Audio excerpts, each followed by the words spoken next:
함께 가는 천국, 하나님께 묻고 또 묻자 라는 제목으로 나누고자 합니다. 지난 세월 살아오시면서 나름 인생의 위기가 무엇이든가요? 이제 한 걸음 더 나아가 삶의 여유를 가지면서도 또한 긴박한 심령으로 예수님을 구주로 만난 자들로서 함께 생각했으면 하는 주제를 띄워놓고 도전을 드리고자 합니다. 역사의 끝자락에서 인생의 최대 위기라면 무엇이던가요? 그것은 인간의 지성과 능력이 극대화되면서 천지만물을 창조하신 하나님께 묻지 않고 자기 뜻대로 산다는 데 있다 할 것입니다. 마치 자신이 다 아는 것처럼 빨리 결정해 버리고 성급하게 자신과 남의 인생을 판단해 버립니다. 그러니 자기가 하나님이 되고 자기가 중심이 되어 해결자로 자초하면서 하나님께 물어보지 않고 산다는 점입니다. 하나님은 모든 지각에 뛰어나신 분이십니다. 인생이 하나님께 질문을 하며 산다는 것은 하나님께 대한 신뢰와 의지의 표현인 것입니다. 기도는 신뢰의 표현입니다. 신뢰하지 않고는 질문하지 못합니다.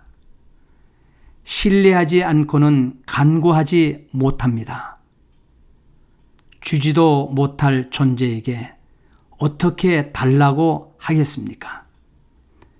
우리의 부족과 어리석음과 무지를 인정하는 것이 질문인 것입니다.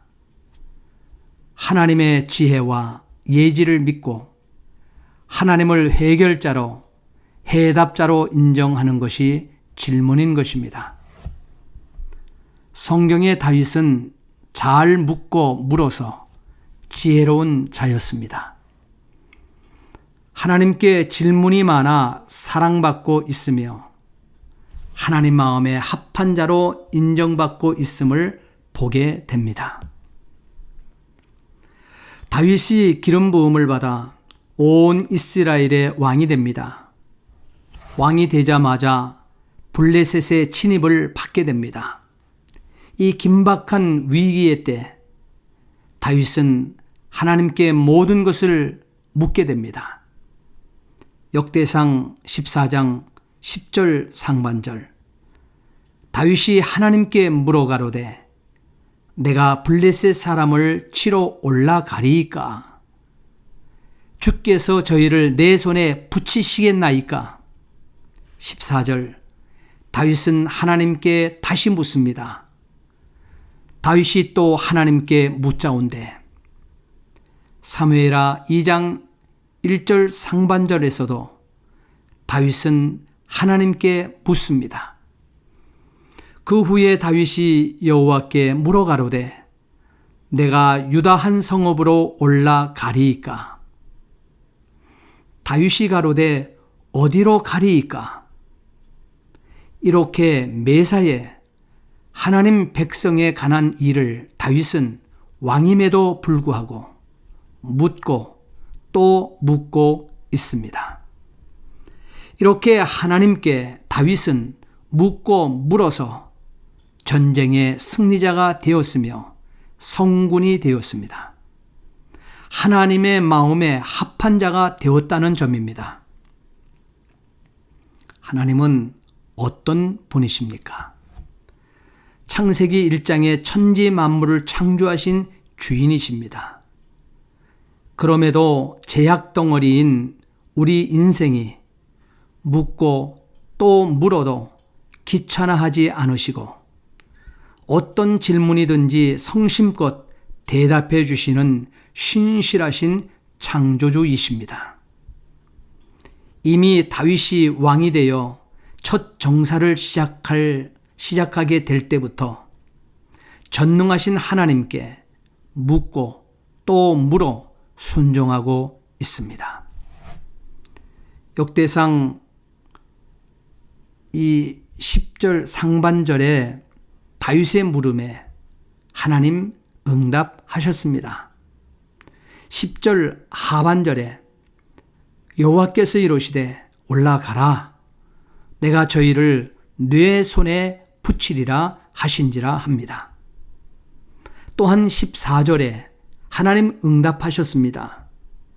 하나님이 이르시되 마주 올라가지 말고 저희 뒤로 돌아 뽕나무 숲을 맞은편에서 저희를 엄습하되 기습하되 라고 말씀합니다. 사무엘하 2장 1절 하반절에 하나님 응답하셨습니다. 여호와께서 가라사대 올라가라 헤브론으로 갈지니라. 이렇게 인생이 묻고 산다는 것은 좋은 일입니다. 중요한 것은 묻는 것을 멈추지 않는 것입니다. 물을 수 있다는 것은 우리 마음의 겸손이 관건입니다. 인생은 겸손하면 하나님께 물어보는 것을 매우 좋아한다는 사실입니다. 하나님은 전지전능하신 분이십니다. 내가 모르는 나 자신을 하나님은 더 잘 아시기 때문입니다. 매일 아침 하루를 시작하면서 이른 새벽 물어보십시오. 그것도 상세히 물어보십시오. 하나님은 너무너무 우리의 기도와 우리의 간구로 성경을 근거로 펴놓고 묻고 또 묻는 것을 좋아하시며 우리의 질문에 응답하시기를 기뻐하신다는 사실입니다. 역대상 10장 13절 14절 함께 읽어보시겠습니다. 사울의 죽은 것은 여호와께 범죄하였습니다. 저가 여호와의 말씀을 지키지 아니하고 또 신접한 자에게 가르치기를 청하고 여호와께 묻지 아니하였으므로 여호와께서 저를 죽이시고 그 나라를 이새의 아들 다윗에게 돌리셨더라. 사울 왕은 하나님께 묻지 않았습니다. 하나님께 질문이 없었던 사람입니다. 하나님 앞에서 이루어지는 하나님의 일은 이미 기록된 말씀을 따라 그 명대로 그 뜻하심대로 순종하며 사는 삶인 것입니다. 그럼에도 사울 왕은 자신의 통치 기간 동안 하나님께 묻지 않는 삶을 살았습니다. 주인의 의중을 묻지도 않고 자기 마음대로 했습니다. 똑똑한 것 같지만 가장 어리석은 짓입니다. 다윗과 사울 왕의 차이가 무엇입니까? 아주 간단한 데서 하나님께 갈리고 있다는 점입니다. 다윗 왕은 하나님 앞에서 무슨 일을 하든지 묻고 또 묻는 자였습니다. 반면에 사울 왕은 하나님 앞에서 선민을 맡아 통치함에도 묻지 않는 자였습니다. 이 차이가 삶과 죽음의 차이가 된 것입니다. 물어보는 삶입니다. 물어봐. 그것이 사는 방법입니다. 묻지 마. 이는 죽음인 것입니다. 왜 하나님은 인생에게 물어보라고 하십니까?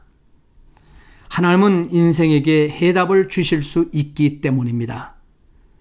그래서 하나님께서는 얼마든지 물어봐도 괜찮다 하십니다. 하나님께서는 기도와 간구로 또한 약속이신 성경을 펴놓고 더 깊이 깨달아 알고 하나님의 음성을 듣고 하나님의 인도를 받기를 원하여 물어볼수록 좋아하신다는 사실입니다. 이사야 30장 1절 여호와께서 가라사대 화 있을진저 패역한 자식들이여 나의 입에 묻지 아니하였으니 제2의 죄를 더하도다. 공동번역 본을 보게 되면 야훼께서 말씀하신다. 아, 너희가 비참하게 되리라. 말을 듣지 아니하는 자식들아, 너희가 나에게 물어보지도 아니하고 이를 꾸미며 내 뜻을 알아보지도 아니하고 동맹을 맺어 죄 위에 죄를 더하는구나. 이렇게 성도는 하나님께 묻는 자들입니다.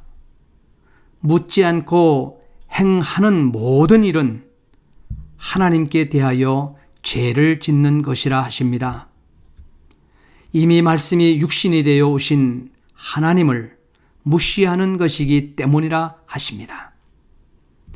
신앙이 성숙된 자는 하나님께 물어보며 삽니다. 그러나 말세가 되면 요한복음 16장 23절에 예수님 경고하심처럼 그날에는 너희가 아무것도 내게 묻지 아니하리라고 말씀하십니다. 하나님께 묻지 않고 자기 판단대로 결정하고 하나님께 묻지 않아도 얼마든지 살 수 있다고 생각합니다. 그러나 성도는 성경을 펴놓고 베레와 성도처럼 물어보는 습관을 가져야만 합니다. 물어봄이 곧 답이기 때문입니다. 물어보아 하나님 마음에 합한 자 다 되시어 올 한 해를 하나님께 영광 올리며 나의 일생 동안 하나님께 영광을 돌려드리며 함께 살아내시면 합니다. 제자가 묻되 우리가 어떻게 하여야 하나님의 일을 하오리까? 예수께서 대답하여 가라사대 하나님의 보내신 자를 믿는 것이 하나님의 일이니라. 요한복음 6장 28절 29절 말씀.